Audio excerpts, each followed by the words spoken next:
Hello everyone, we have our news for the week, so let's take a look. Maintenance, normal time as usual.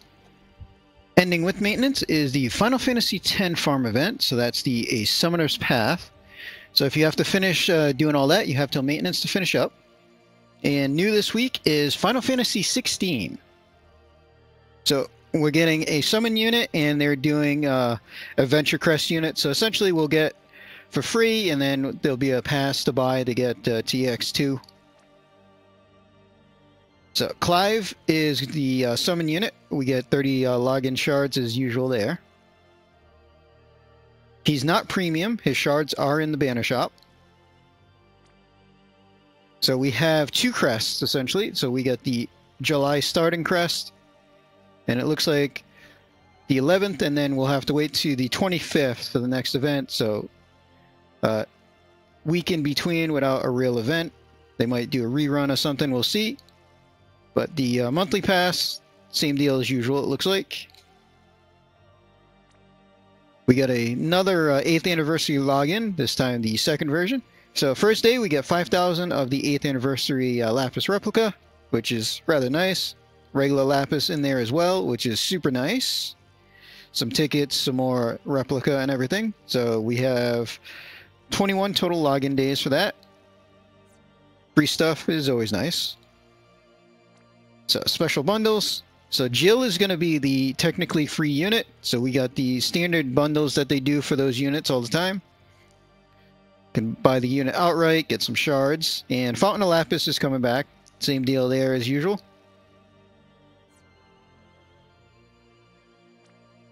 So the regular banner for Clive has the secondary raid ups. So it looks like the raid ups is Hio, Evoker, Phasalis, and Wondrous Lightning. So collect 15 and do the guaranteed summon on that one. Miscellaneous updates. So they're adding a new category, Flowers of the Battlefield. So essentially that's just the girls. So they're adding that to them. Haven't really noticed a leader for that category.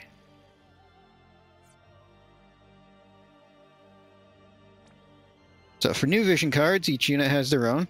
So for Clive, 130 attack, 50% attack, another 50% attack, and 500 flat attack for elite soldiers. I mean, it's an okay card if you don't have anything better. And then for Jill's card, 130 attack, 50% attack, 25% limit damage, and honestly, the 25% limit damage is kind of annoying at this point. Just make it 50. And then also 500 flat attack for elite soldiers. Again, okay card if you don't have anything better. And that's it for the new cards.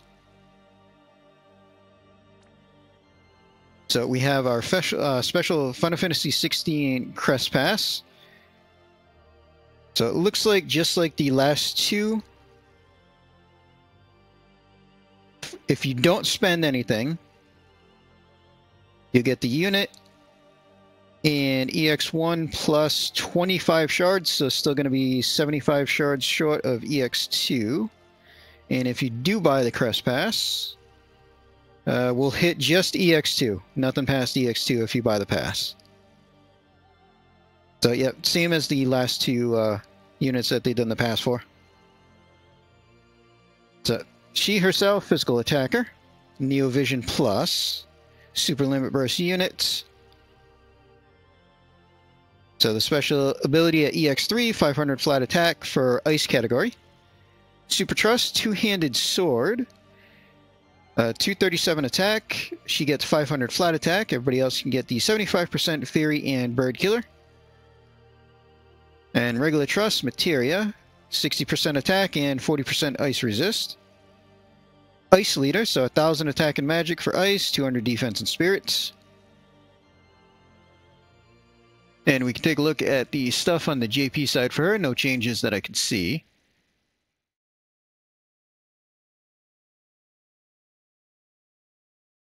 So EX1, we get the 500 boost that all the NV Plus get. EX2, she actually has a 200 ice and peril, which is actually kind of nice.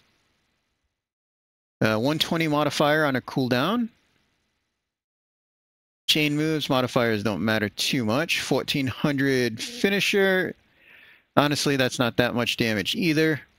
See, only 300 stats with a 250 limit. Better than nothing, but honestly, we've kind of gotten used to the 300% LB buffs on the units. 70% Ice Field is super nice, though. So she gets a boost Ice Field in a big in peril. We get Bird and Dragon Killer, 160 for the party. That's not bad. Put up a barrier with a little bit of physical and magic mitigation. Fire and Ice Resist. 100% Ice Amp for the entire party for 3 turns. That is actually pretty nice, too. 85 Break with 145 in peril. 35 Sword Down. So, interesting unit. She's got some buffing stuff and some breaking stuff. Not too much in either area, though. Double hand unit with the chain cap. Still needs 100 chain cap. She does have the bonus limit modifier in the kit, though. Can imbue ice to the party is super nice. So let's see. Regular limit burst, absolute mirror chain. We get 130 ice down, 80 defense break, 200 attack buff, 150 limit buff, 660 modifier. And for the super, still absolute mirror chain. Looks like just the modifier changes to 760. So that's 860 with the first 5 turns.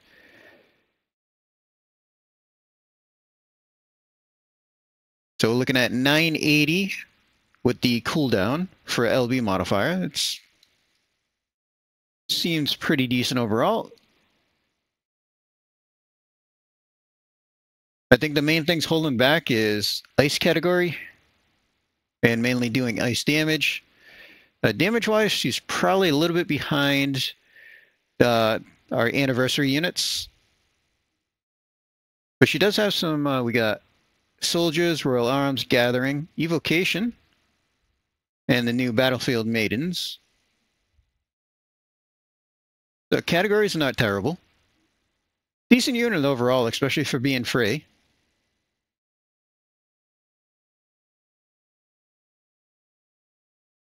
So yeah, I think because she is technically free, she's probably not going to pass either 8th anniversary unit. But she does look okay. So for an event, we get another farm event, Path of Vengeance. So special item from this, accessory for Clive. 86 attack, 31 defense, 28 spirit, 30% mana, 50% attack. And Clive gets 500 flat attack. Honestly, for a free accessory, that's pretty decent overall. 86 attack on that with 30% mana and 50% attack is kind of nice for a free piece of gear, honestly. Category for the bonus is Elite Soldiers. So that makes things a little bit easier for farming. We do get a Challenge of the Brave, seeing it's a new series. So this is going to be the Final Fantasy 16. And that looks like it for the new stuff. And then we have the Summon Banner for Clive. So he's also Neo Vision Plus. Pretty standard banner there. We get 2 tickets in the middle too, and you need 9 total to pity. So he does get a global upgrade. It looks like they're just changing his leader skill, which overall is honestly pretty nice too. So EX3, his special ability is 500 flat attack for fire category. Super Trust, two-handed sword, 237 attack. He gets 500 flat attack. Everybody else can get the 100% Demon Killer. Regular Trust, accessories, 68 attack, 23 defense. And 50% Demon and Bird Killer. Not bad. Always nice to see killers on that stuff. So his leader skill with the global upgrade. So it's 1250 attack and magic, 200 defense and spirit, elite soldiers, fire, clash support. So that is super nice. That is definitely a big upgrade from the last fire. I think 600% was the last fire boost that we had. And then in morale fights, still 1250 for attack and magic, but defense and spirit goes to 750 for the same categories. So that is a nice change on the leader skill. And I think aside from that, that's the only thing that they're changing for global. So we can take a look at his stuff.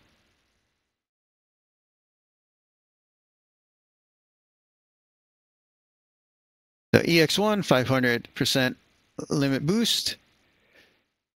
He also has some modifiers for a couple of moves in his kit. Some decent modifiers overall. Also some mitigate beast damage, not bad there.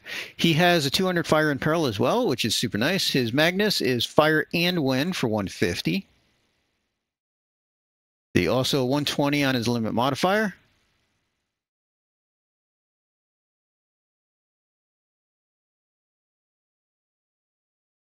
The 4-stack Mirage self only though. Does have a little bit of heal in his kit as well. Interesting. He has the nullify next spell cast for 1 turn. Not a lot of units have that. And the manufactured Nethicite limited item hasn't been back for a while, so that's a nice option to have that as well. Useful in certain situations. Bigger heal for the party. 50% sword down is nice to see. 200% limit damage buff, so that is the biggest for LB buff fields. Currently our best is 100%, so that's double what we currently have.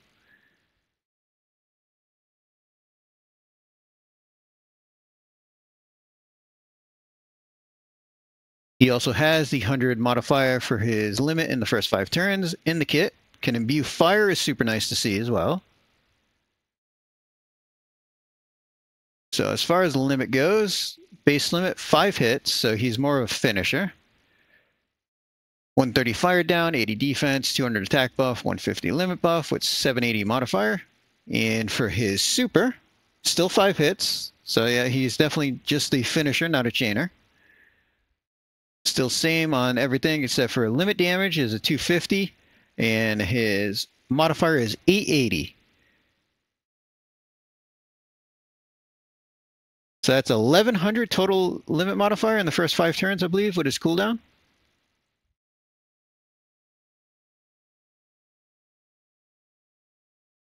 So overall, pretty strong unit. The leader skill change is definitely an upgrade to make him even stronger. I do believe he's probably going to be the top damage, passing the 8th anniversary units by a little bit. Shouldn't be too much of a gap overall, though. But I think he is going to come out on top damage-wise.